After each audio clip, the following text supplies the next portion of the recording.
Now, alhamdulillah. So I noticed that the mic was not on, so I had to cut that so that we can be able to hear me well. So I would try and recap what we have said. Inshallah, we are doing the tafsir of Suratu-n-Naba. And I've told us that this surah is the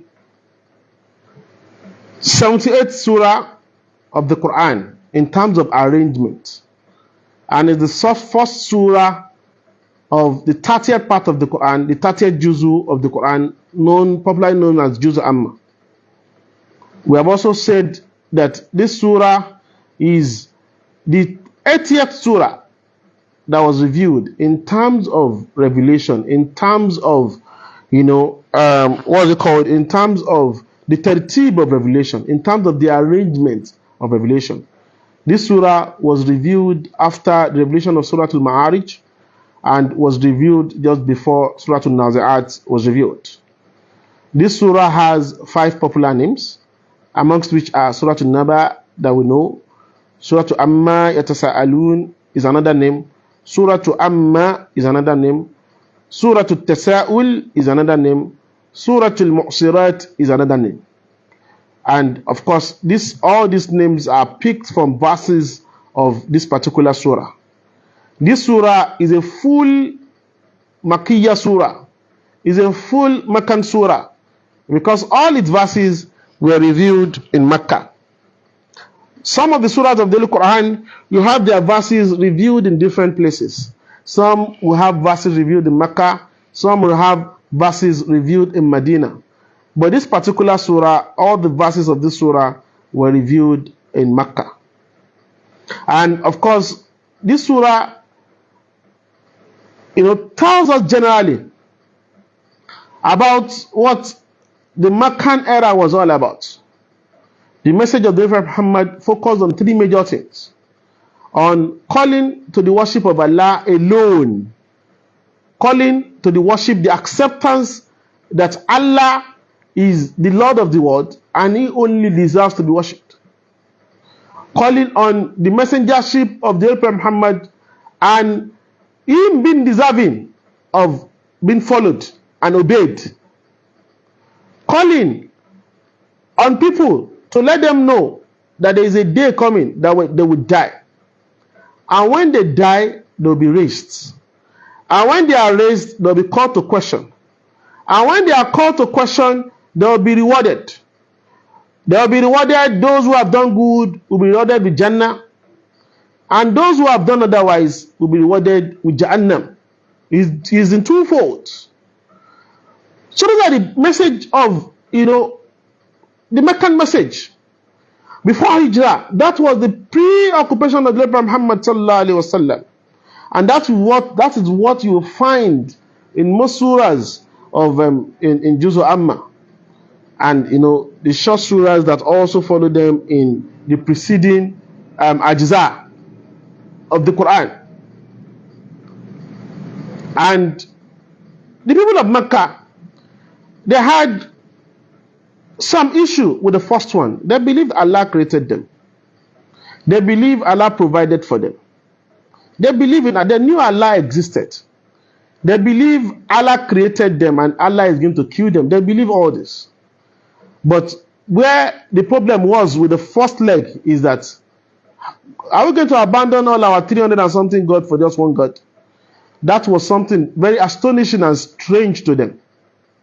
So that they denied. That they didn't believe. In part. They believed an aspect of it, but they denied other aspects of it. They believed in the rububiyyah of Allah, but they had issues with the uluhiyyah of Allah, and they had issues with the asma wa sifat, whether it is only due to Allah alone. They had issues here. So that is one. On the second one, they denied the message of the Prophet Muhammad, but they equally had some issues with this too. And the issue they had was that prior to the messenger of the Prophet, in the preceding 40 years, They knew him as somebody of integrity. They knew him as somebody of trust that they named him Al-Amin among themselves. They knew that he had never lied. So they faced the problem when the Prophet said, I have been sent by Allah. There was a moral issue of this person had never lied. Why should this one be a lie? But because Allah's qadar would come to pass. Some of them believed in him immediately. Some of them believed much later, and some of them never believed. So the third thing they denied was that there was going to be resurrection. That when we die, we will be raised. This they had serious doubt in. And they questioned. Hence, the revelations of this surah and others like them. Every surah of the Quran has thematic areas. And this surah is not an exception too. So the first part of this surah, there are 5 thematic concentration of this surah as divided by the Mufassirun. So the first part is Allah is trying to establish that thing that they doubt is going to happen. They doubt the day of Qiyamah. They doubt that we'll be raised. They doubt that when we die, we will be called to question. They doubted all this. They doubted that there is somewhere called Jannah. And they doubted that there is somewhere called Jahannam. That when people die, they will go to paradise. And when people die, they will go to hell. Allah, in His infinite mercy, explained this, tries to establish this in the first part.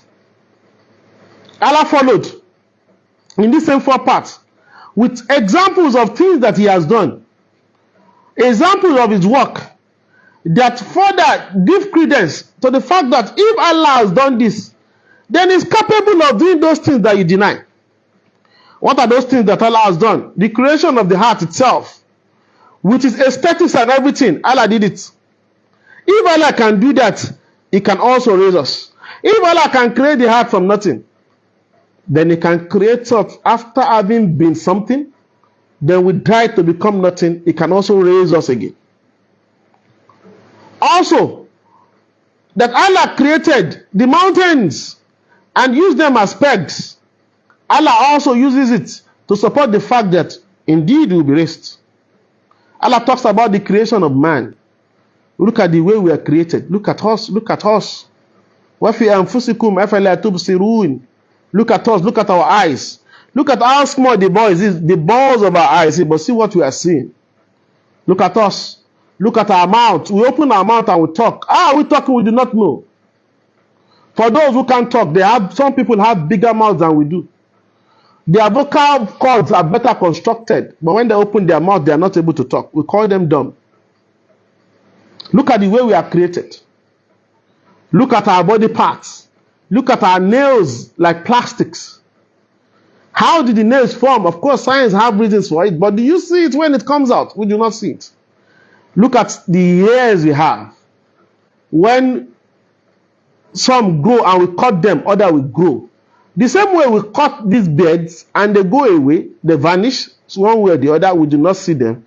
And others will grow. That's the same way we will die and will grow again. So Allah talks about us. Allah talks about what He has done with sleep. When we're talking about all that, look at sleep. Look at the way Allah created sleep. Can anyone do without sleep today?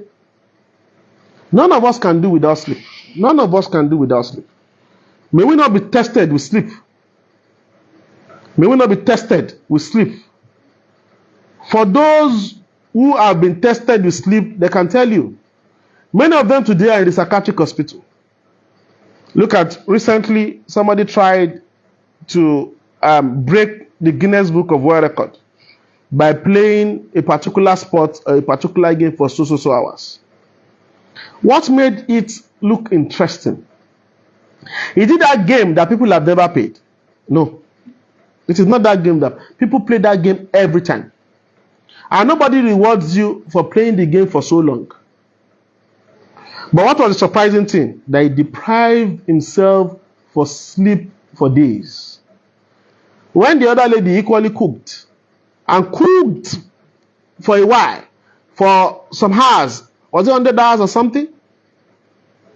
When they they cook for so long, what made that cooking important? It is not the cooking in itself. Everybody cook in their house. And in fact, some people are cooks. They cook as a profession.